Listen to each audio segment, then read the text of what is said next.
With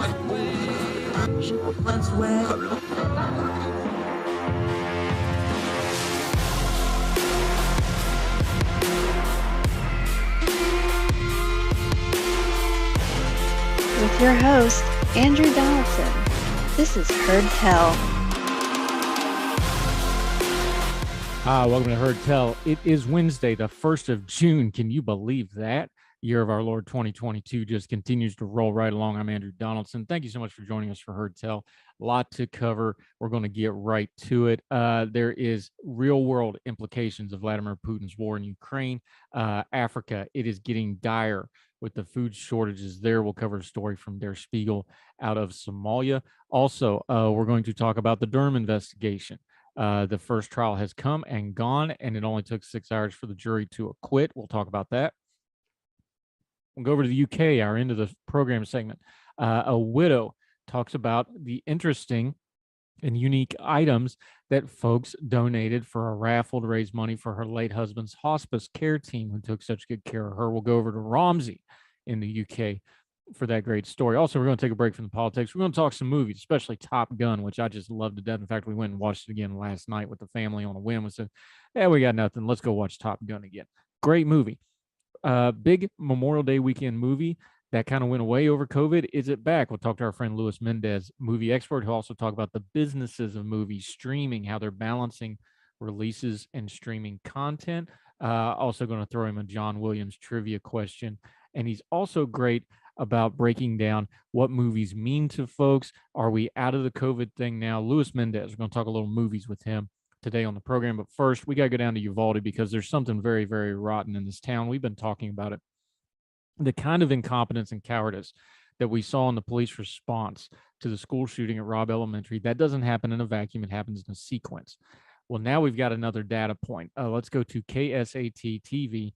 The Unified School District Police Chief at the center of the shooting probe was sworn into the Uvalde City Council despite the mayor canceling the meeting. This is down in Uvalde again. Now, Mayor Don McLaughlin said, this is KSAT again, said the meeting to swear in city council members would be canceled due to the first funerals for the Robb Elementary students. Among the members who were sworn in was the Uvalde Independent School District Police Chief, Pete Arredondo. Now, Arredondo was the on-scene commander during the delayed police response to the school shooting that left 19 students and 2 teachers dead, according to state police officials. Now, I'm going to skip down for a second because Mayor Don McLaughlin, there's a pattern here. When he says stuff off the cuff, he says one thing. When he says well-written statements that the lawyers have gone over, he says something else. He's walked back his comments about calling Lieutenant Governor Dan Patrick a liar. He's walked back those statements. He's also said that there's no reason that Arredondo can't be sworn in. He had earlier said he wasn't under investigation. Well, now he is. He is under investigation. And here's the important part to that. They have stopped cooperating with the investigators.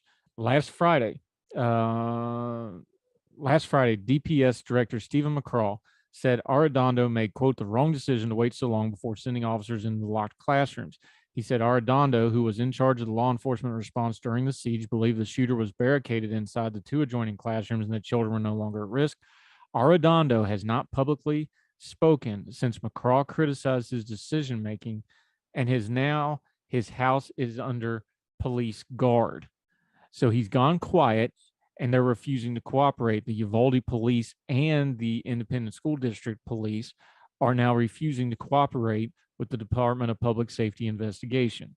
And Arredondo is holed up in his house, other than coming out to get sworn into city council in secret without public view. That's right, folks. He's got more protection than the students had. Let that sit for a minute. There's something very, very rotten and wrong going in Uvalde. I suspect we're going to find out there's been something very rotten going on for quite a long time, and this investigation needs to move forward. I don't care. You can wave your back the blue stuff all you want to. If you care about police, you hold them accountable. And the fact that these police will not cooperate, that we now know they're delayed, that we now know that they either screwed up or purposely didn't go in for whatever reason, and that the Border Patrol team went in and bailed them out and ended this over top of their objectives, that the stories keep changing over and over again. that we have a mayor whose written statements that the lawyers go over are very different than when he speaks off the cuff, there's something very rotten in Uvalde, folks, and we need to get to the bottom of it. And I hope we do. The fact that this police chief sits under armed guard when these children had to wait around for his cops while they stood around and did nothing. I have no words. Damn him. And I hope they hold them all accountable and get to the truth of what's really going on down there. Those dead children and their family deserve at least that. More Heard Tell right after this.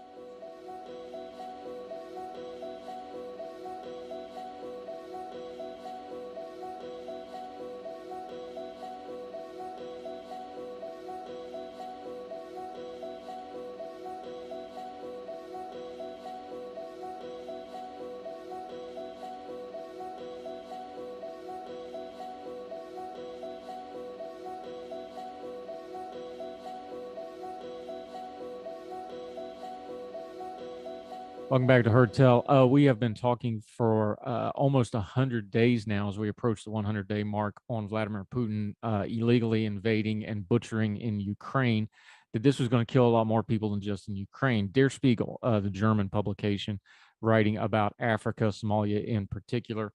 In the Somalian capital, Mogadishu, sacks of food are being loaded up. They are printed with the American flag along with a stamp that says USA. They are sacks full of peas, wheat, and sorghum. They are intended to help save lives, but the warehouses of the World Food Program in the city isn't even halfway full. We can't do anything for the people in the camps. We are leaving them in lurch, El Kadir Dalum, the local WFP director in Somalia, said, and the reason is a rather banal one. There just isn't enough money. According to the calculations of various aid agencies, only 3% of the humanitarian aid Somalia needs has thus far been met, which means 97% is missing, which translate into people dying. Earlier in this piece, they very graphically detail a young girl dying in her mother's arms, one of 15 people in a camp that died of starvation just that day. Read the whole piece at Der Spiegel. We will link to it in the show notes, but continuing with the piece. And more recently, aid supplies that have already been paid for are also missing. Half of the food that the WFP distributes to drought victims in Somalia used to come from Ukraine. Such a delivery was supposed to have arrived on March 10th, 1,188 tons of peas in famine-struck regions from Ethiopia and Somalia. The delivery had been scheduled to depart from the Ukrainian port of Odessa. Then it was pushed to May. A message was sent to the WF planners in Mogadishu saying the arrival of the shipment was delayed again, but the deadline came and went, and the delivery never arrived. And the people of Somalia continue to suffer. In other instances, the AFP logisticians at least know what happened to the freight. Quote, there were some deliveries promised to us, but they were rerouted towards Ukraine, Delon said.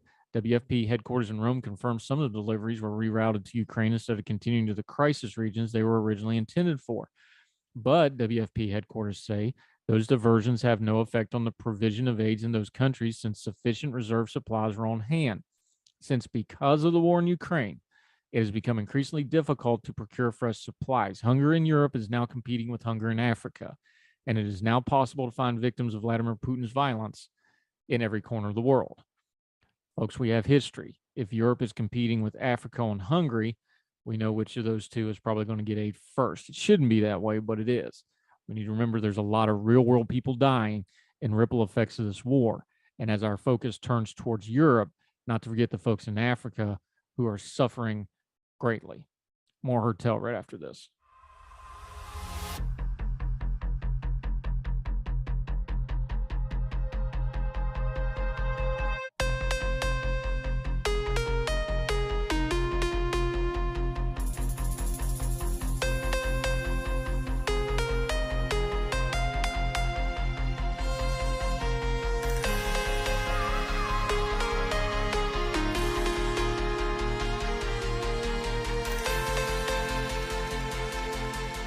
Welcome back to Heard Tell. Okay, something a little different. Let's talk movies. When we want to talk movies, we go to this man because he's great at it. He knows things about it. I don't, because I'm not that big a movie guy, so I lean on him. Luis Mendez, our good friend. He has an excellent Substack. He writes. He also writes at ordinary-times.com occasionally. How are you, my friend? How's things down in sunny South Florida? Well, it's first of all, it's super hot down here. But other than that, I'm very happy that the movie season for 2022 has actually started off really good, to my pleasant surprise, because I was actually a little scared that last year had been maybe a little too top heavy. But I think it's been a pretty solid start to the year for movies. See, we just did Memorial Day weekend. Top Gun came out, massive movie, huge hit, going to be a monster film. I think it did 150-ish over the weekend, 300 worldwide, something like, traditional summer blockbuster movie number. It's remind people, because COVID, we kind of forgot. This used to be what Memorial Day weekend about the movies was about. You had a big tent pole, top of the line movie on Memorial Day weekend for 5 or 6 days. And that was like usually one of the movies of the year. That used to be the way. COVID hit. Are we back to it, or is this an aberration, do you think? I mean, I don't want to say it's an aberration. I feel like we're sort of back to normal to an extent. We've been seeing a trend, and this has been going on even before COVID, and I think maybe COVID kind of accelerated it, where people are being much more limited in what movies they're going to go see. And a lot of that is because, understandably, folks are notice that the theatrical window isn't as long as it used to be. After a movie comes out in theaters these days, 90 days or so, it's already available on streaming, or it's already showing up at their store on DVD. So I think people are being more limited in what movies they actually go to see in the theater. But there's no doubt about it that COVID hurt the box office and accelerated these trends. What I'm very happy to see Top Gun doing this is, look, as much as I love and have a lot of fun with the MCU movies, it is really nice to see a non-MCU movie getting this kind of box office, especially a good movie like this. I'm very happy for Top Gun and Paramount, especially because they've been having some rough times the last couple of years. I think they're having a really good 2022 between this, The Lost City, the Sonic movie. They've got a major awards contender coming out at the end of the year. I think that if anything, this shows that if you can make a good enough movie with enough word of mouth, you can compete or do respectable even against the big superhero movies that everybody's going out to see. And we're even seeing this with smaller movies, because there's a great movie that I would recommend people check out called Everything Everywhere All at Once that came out. Small movie, indie film. This movie's legs have been history making. It's not making ridiculous money, but the legs have been there because of the great word of mouth. And I hope we get to see a little bit of that in a day and age where everybody kind of just shows up for the superhero movies.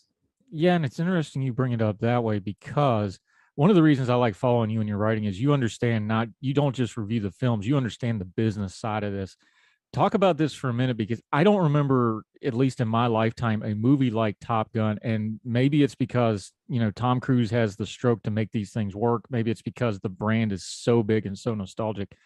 Do you remember any other time where a studio held a movie for over 2 years, a big movie, when they went through some struggling years on top of it? Would have been, there's reports out there about how much Apple and Netflix and these other companies were offering for Top Gun if they took it to streaming. Do you remember any kind of a comparison to this, where they held a movie this long and it was still this big and this successful?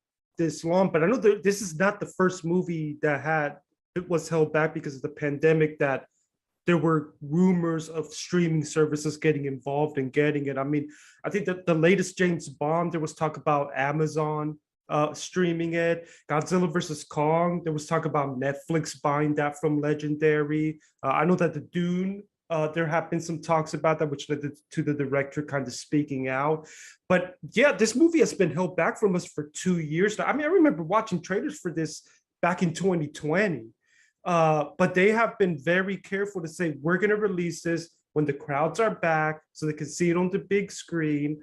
And it's paid off big time for them, because not only is the movie a critical success, it's a financial success. And I actually think, spoiler alert for the next time I write up my Best Picture Oscar projections, I think it's a long shot, but not impossible contender to be that populist Best Picture nominee. That's how well I think this movie has been received.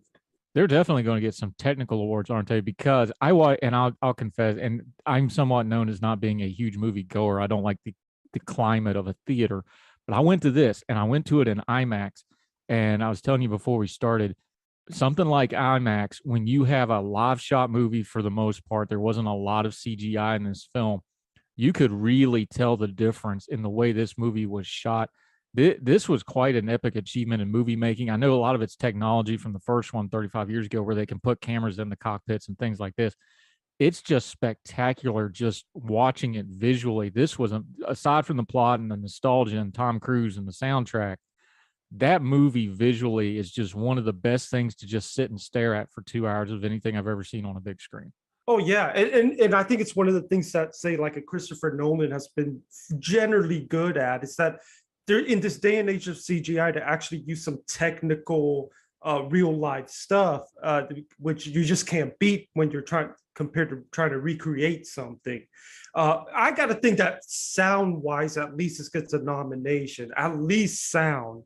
Worst case scenario, but I think it has the ability to perhaps even go beyond that. I mean, they played this movie at the Cannes Film Festival, so it's definitely got its eyes on everybody in the industry and regular moviegoers.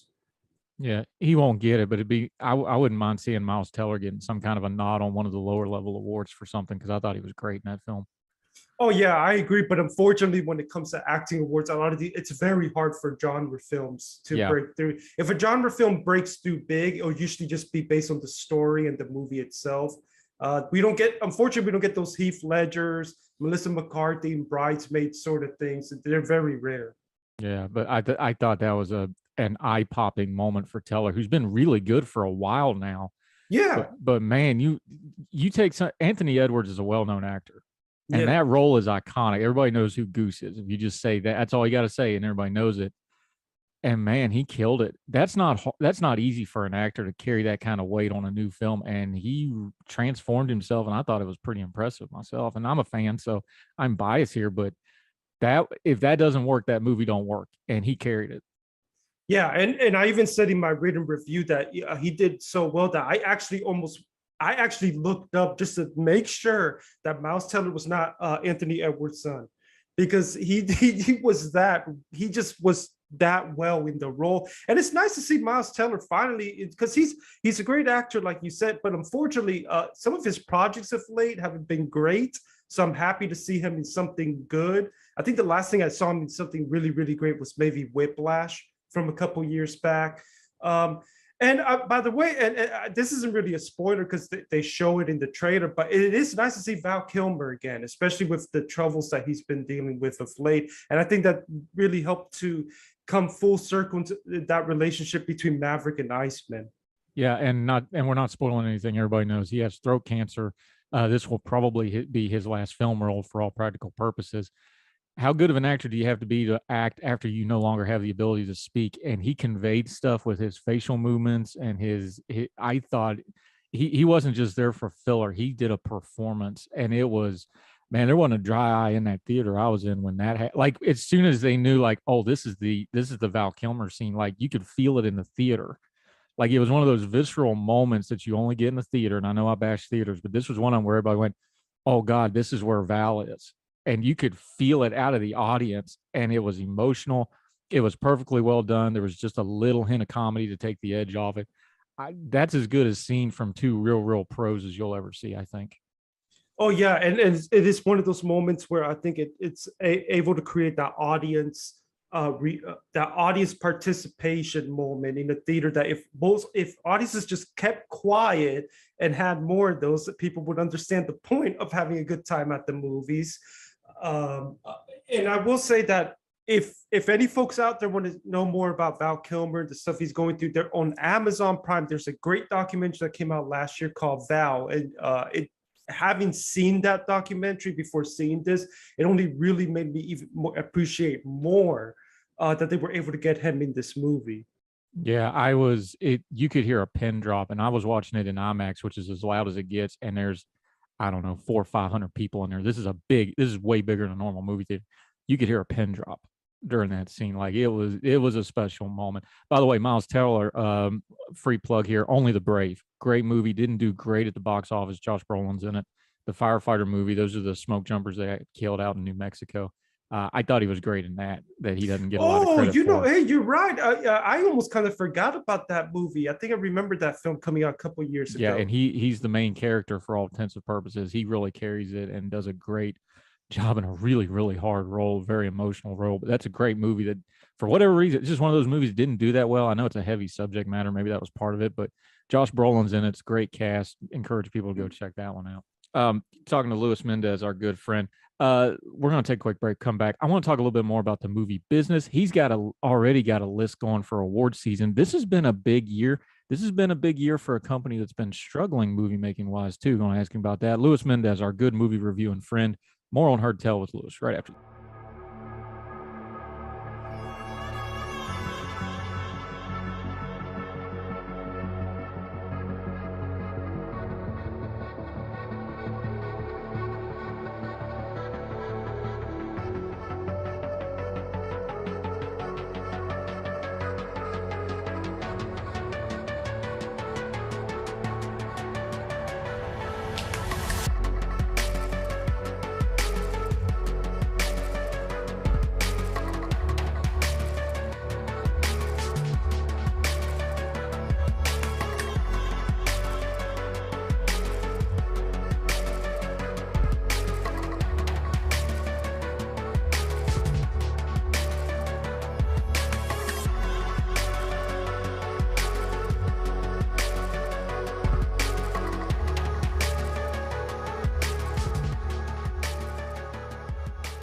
Welcome back to Heard Tell. Our movie expert, cinephile, he would call it, because he thinks he's a little more hoity-toity about it than I am. Our good friend Luis Mendez. Enjoy talking to him.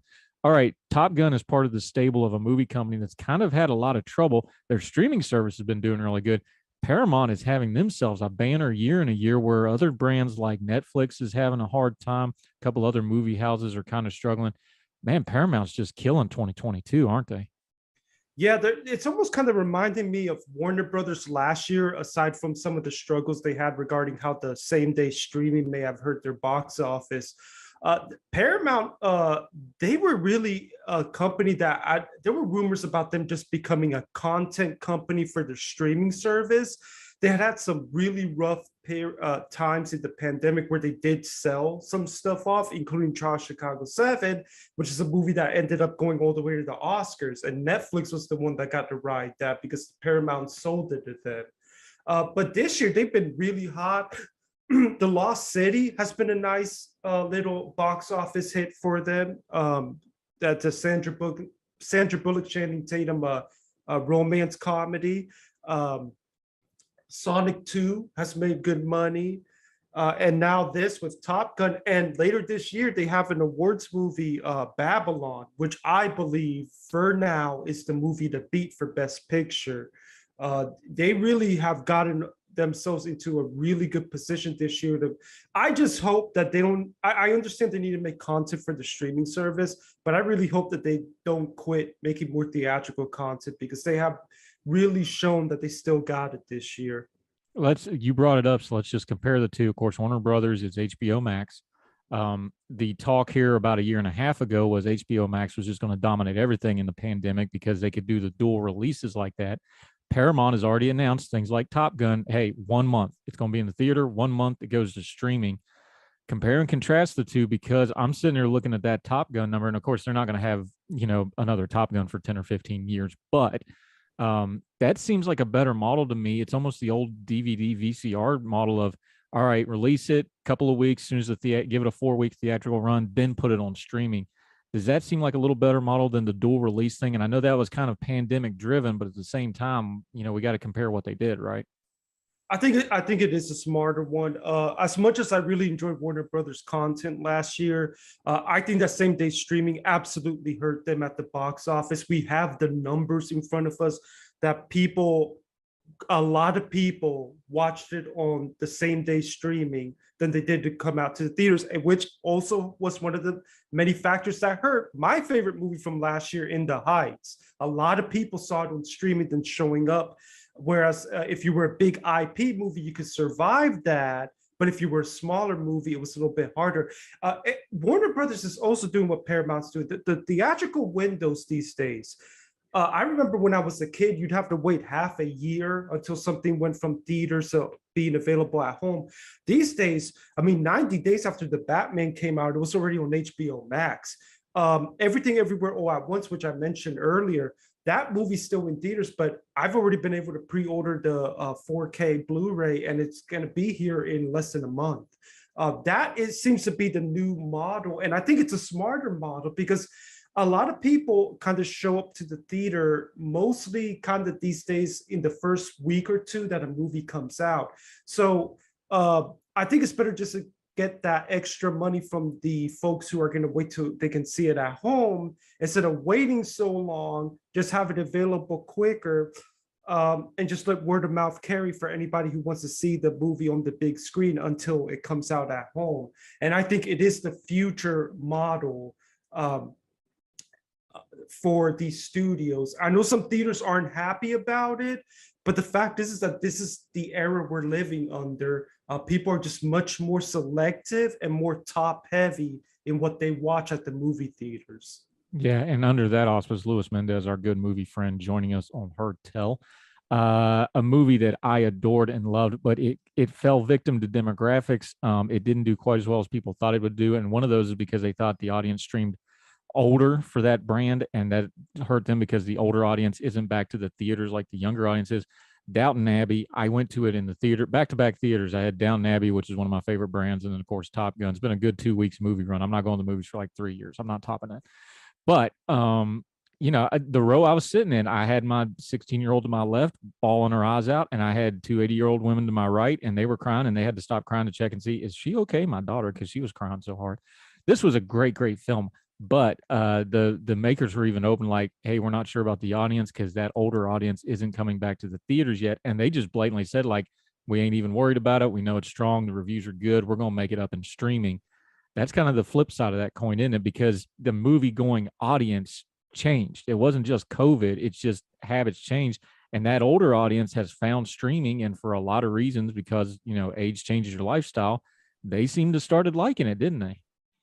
Oh, yeah. And like I said, these are trends we started seeing before the pandemic. I believe the pandemic only accelerated them.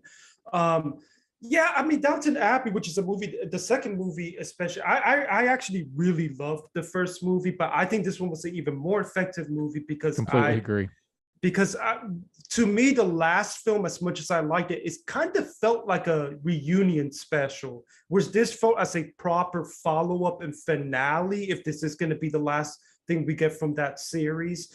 Yeah, it was unfortunate to see that it didn't do too well at the box office. Didn't do horrible either, I will say. I actually thought it was going to have a rougher showing than it had, which goes to show you the fan base is still there. But I wasn't surprised either to see it struggle a bit and that it didn't do as well as the first movie did, because it's just folks are not showing up for those kind of movies unless there's immense word of mouth, like Everything Everywhere All at Once or Top Gun. What they're playing it safe. They're going to the big superhero movies and stuff like that, and then saying, well, we'll catch the smaller stuff on streaming. Speaking of superhero movies, Marvel has their normal slate out this year. Doctor Strange has already come out. Where are we at with that? Because there's everybody's got an opinion on the superhero movies. They're going to make a ton of money. That's not the question. They're going to keep making them. That's not a question. They've already got, I think, 22 Marvel movies announced over the next, 22 months or whatever it is. So they're going to keep doing it. Are we at a plateau of it, though? Is it just kind of, it is where it is as far as the business side of it goes? Like, yeah, they're going to come out. They're going to have $70 to $110 million openings, and then that's going to be that, and then on to the next one. It feels kind of like we're at a little bit of a plateau after the, 10, 15 years of Marvel movies. Is there a revolution coming somewhere ahead of time that's going to change this, or are we just going to do this for a couple of years, you think? I think it's going to take, well, first of all, I think that we're kind of in inflection point, that we're in the middle of a potential inflection point. I think it's going to take a couple years. I mean, the MCU's is the most profitable, most successful movie franchise going today. You don't have people kind of start not showing up to those movies overnight. It's going to take a couple years. It's going to take some missteps by Marvel. It's going to take some fatigue. It's going to take other movies, say like the Batman, showing up and saying, okay, we can do this, but we can do it in a different style, different way, maybe a little more gritty, something that people might be looking forward to, especially if you're a kid who grew up on the MCU movies and maybe you get attracted to some more adult-oriented stuff that way. The problem is that I think they're right now, they're still going to make a bunch of money. However, their reputation in the industry right now is really rough.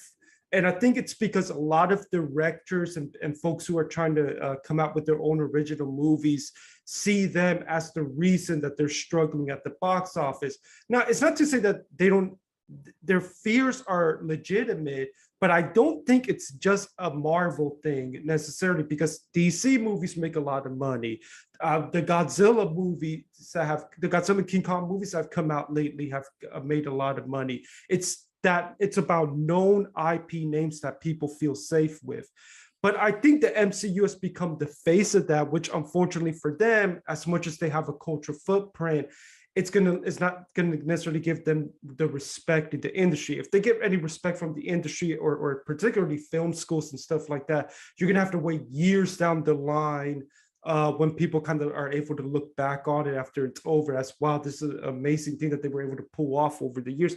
I think the movies I still generally like the movies. I do think that we're getting less and less great movies from them. It definitely starting to feel like that formula is becoming a strain on them. I was kind of underwhelmed by the latest Doctor Strange movie, even though I didn't think it was a bad movie. But after you see something like Everything Everywhere All at Once, or even the newest Spider-Man, you kind of have set the bar high, and I thought that movie, if anything, felt like filler. And if they keep having those filler movies, I think people might tune out. But I mean, I think eventually this is not, I know it feels like this is going to go on forever, but history tells us it won't. I mean, there's been so many moments in history where certain kind of movies were the big money makers, and then things changed. But I don't think it happens overnight. This is something that's going to take years and a lot of factors that are in and out of Marvel's control to happen.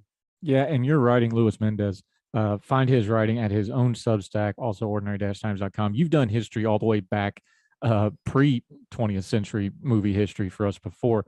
You understand it. Your writing always lends me to understand that what's reflected on the screen is a reflection of the business side of it, because it just has to be.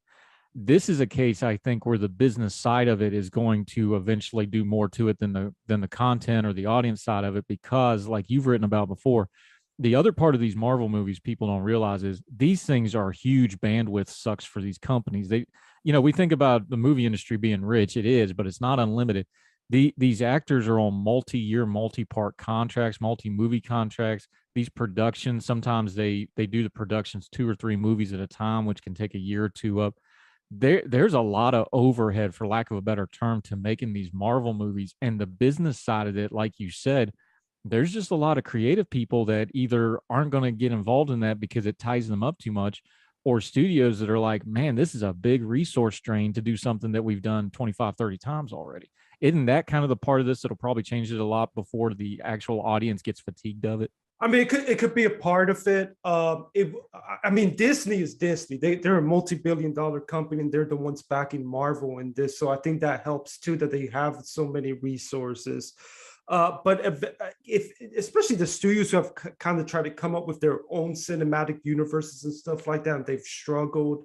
DC, who eventually just kind of gave up and decided to kind of do more standalone movies. So I think in some respect, what you were talking about really has sort of happened to other studios. Whether it's going to happen to Marvel will be interesting to see, because we already know that some folks have kind of left. I mean, Chris Evans is no, not there anymore. Robert Downey Jr. Is not there anymore. Eventually, you got to believe other folks are going to be leaving. So it is a hard thing to pull off, especially when you've been doing it for over a decade now. And there was a story out there that Kevin Feige and his team went to a retreat to talk about the next 10 years. I'm like, that's pretty confident. You don't know if within 10 years, if there's been a dramatic shift in what audiences want. So it's going to be interesting to see how if they can still be around in 10 years, at least in terms of where they are now, where they're making 3-4 movies a year and making almost $1 billion to $1 billion on all of them. Yeah, it'll be interesting to see if Disney starts kind of sliding them towards the Star Wars movie model where you do more content creation and then maybe do 1 or 2 movies a year instead of 3 or 4. I think that might be kind of the intermediate step here. We'll see what they do. Luis Mendez, real quick before we got to let you go. We're halfway through the year, give or take. We're basically halfway point. What's a couple movies coming up that folks really want to pay attention to? I know you said Everything Always. People have been writing about that. I think that thing's up to like $60 million now. It's amazing. Give people a couple movies to pay attention to over the rest of the summer here that they may not otherwise have been hearing about with all the noise about Top Gun and so forth. Well, they've definitely heard about the new Jurassic Park movie, which is coming out in a couple of weeks. And I mean, that franchise kind of become divisive with people. People are kind of 50-50 on the sequels. I'm old enough to watch the first one in the theater. I mean, I don't know if I want to watch it or not, to be honest. I mean, the first one is a classic, but the sequels, I think they're kind of dumb popcorn flicks at best. But there is a movie coming out in June, late June, from A24 called Marcel the Shell with the Shoes On. It's about a little shell with who's got like one eye. He's got a grandma. I think her name is Nanikati. And it's about a documentary filmmaker who ends up living with them and the search for their family. I've been hearing great reviews for this movie. Some people have even compared it to the Paddington movies, which definitely gets my ears up. It's said to be a nice comfort food kind of movie that families are going to love. So I can't wait for that. I'm actually really excited for Thor: Love and Thunder. I like Taika Waititi's vision. I feel like he's one of the few directors that you can see his style versus the rest of the Marvel formula. So I'm excited for that in July. So those are the movies that pop up. The 2 movies that really come up to me during the summer. But that Marcel the Shell, I'm telling people to keep an eye on it. It may be the next Everything Everywhere, where it just gets legs from good word of mouth as the little movie that could. All right. Fun question to end on, though. I'm going to throw you a hot take grenade, see how you handle it. Jurassic Park was John Williams' best score. Oh, I made him think about it. I know it's heretical because everybody's got their favorite, but I and I'm biased because I remember I actually owned that when it came out. I went and bought it. It's one of the it kind of got me into classical and orchestra music. I think Jurassic Park, the original Jurassic Park soundtrack, may be John Williams' best score. I mean, yeah, it may be. There's a lot of it to pick from. He just turned 90 last week, by the way. God bless him. Yeah, and it's a tough call because he's done so many incredible ones. I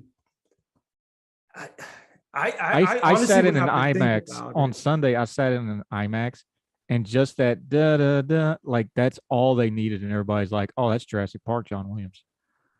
Yeah, 3 notes like that. That score is so good. I know everybody's probably going to go Star Wars or Schindler's List is depressing, but it's just god awful beautiful.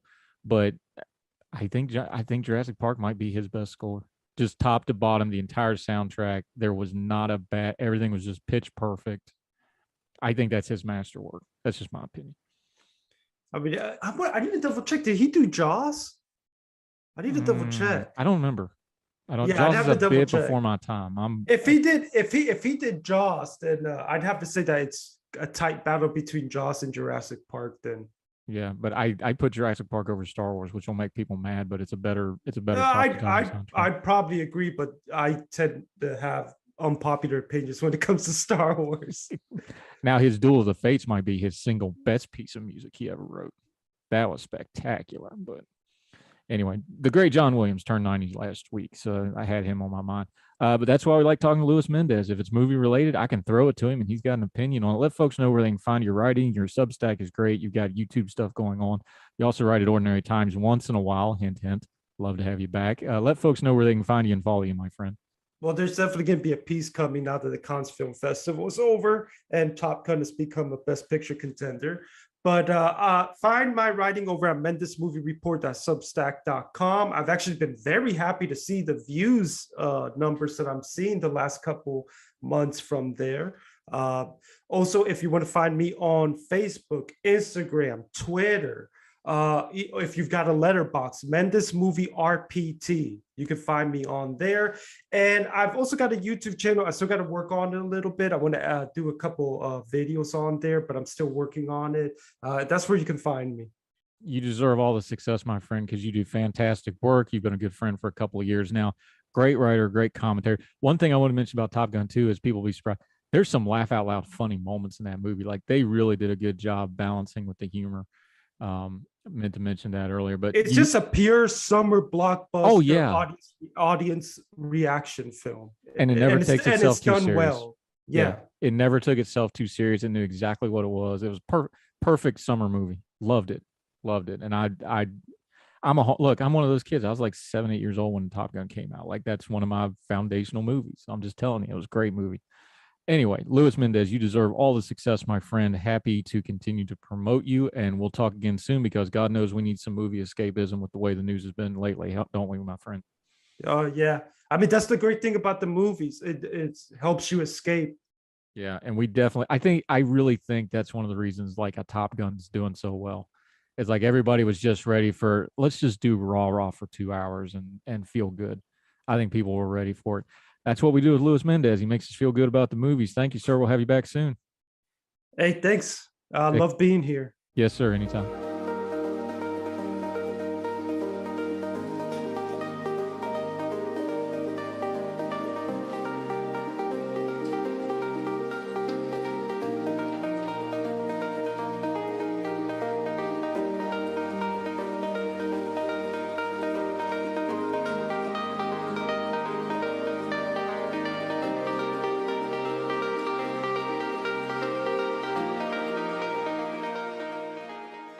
All right, folks, we're only going to spend a second on this. The John Durham investigation has been going on for 3 years. It's been very, very loud online while being very, very light on anything productive, not online. The first trial and charges brought in that case have now come and gone.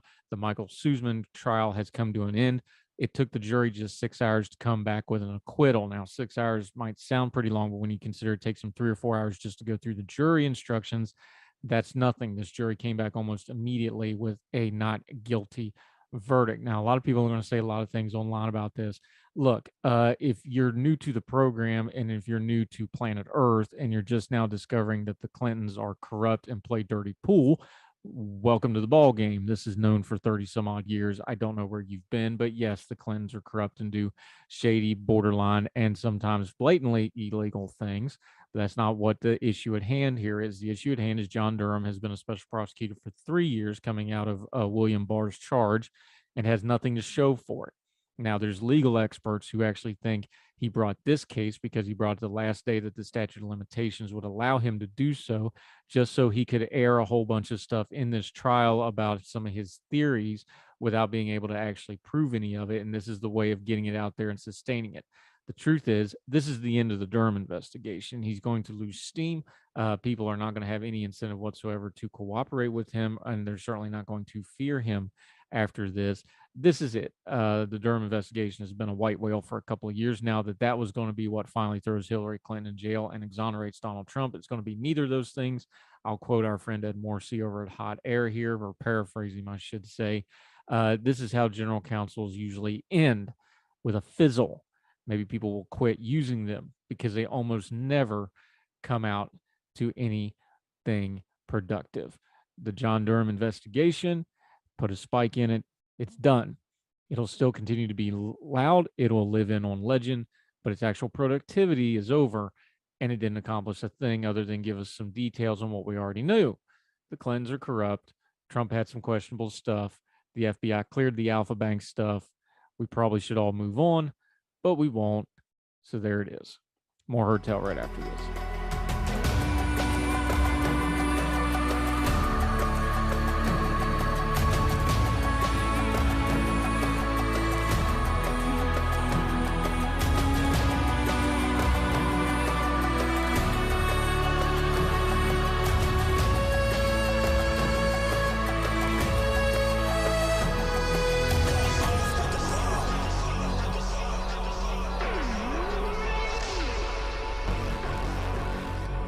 Back to Heard Tell. I'm Andrew Donaldson. Let's go over to the UK for our end segment where we always try to uplift folks a little bit. Romsey, the RomseyAdvertiser.co.uk. Trudy Whitaker's husband, John, died at the start of April after losing almost a year-long battle with bile duct cancer. That's not the good news.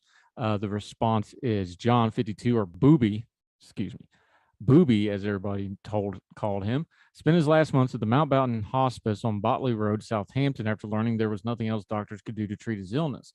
The family had since announced they will be holding a fundraiser. Trudy said the generosity showed by businesses around Romsey and even further out has been phenomenal. So many shops donated prizes to this raffle. Listen to this. This is some unique items. I love this. We had all sorts coming into Waitrose to give us large bottles of champagne and chocolates. We had boxing and racing tickets, tattoo vouchers, and even 350 pounds worth of Botox from the lady who runs the Age Repair Aesthetic Clinic. We couldn't be more grateful. The response was amazing. John, a popular figure among the Romsey community and gardener by trade, was only meant to be at the hospice for a few weeks, but ended up there over a month.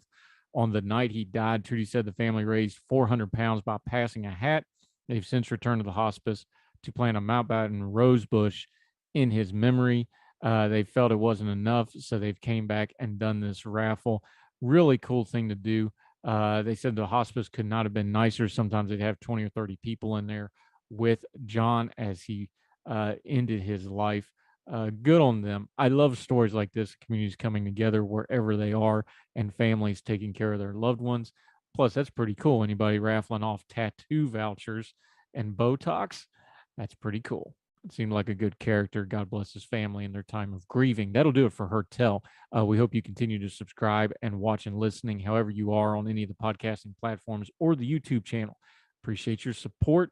We're going to keep trying our best to turn down the noise of the news cycle, keep bringing you great information. We got a lot of good guests lined up for the rest of the week, going into next week already. A lot of stuff going on in the world. We couldn't do it without you, though. If you're not listening, we ain't got nobody to talk to. This is a partnership. Make sure you're reaching out to us, heardtellshow@gmail.com, @heardtellshow on the Twitter. Would love to hear from you. Might even tailor the program to your questions, concerns, epistles, and thoughts. That'll do it for us until we see you again on the next Heard Tell. We hope wherever you are across the street or around the world, you and yours are well, you're well fed. I'll talk to you tomorrow for more Heard Tell. All the music on Heard Tell is provided under a Creative Content license from monstercat.com.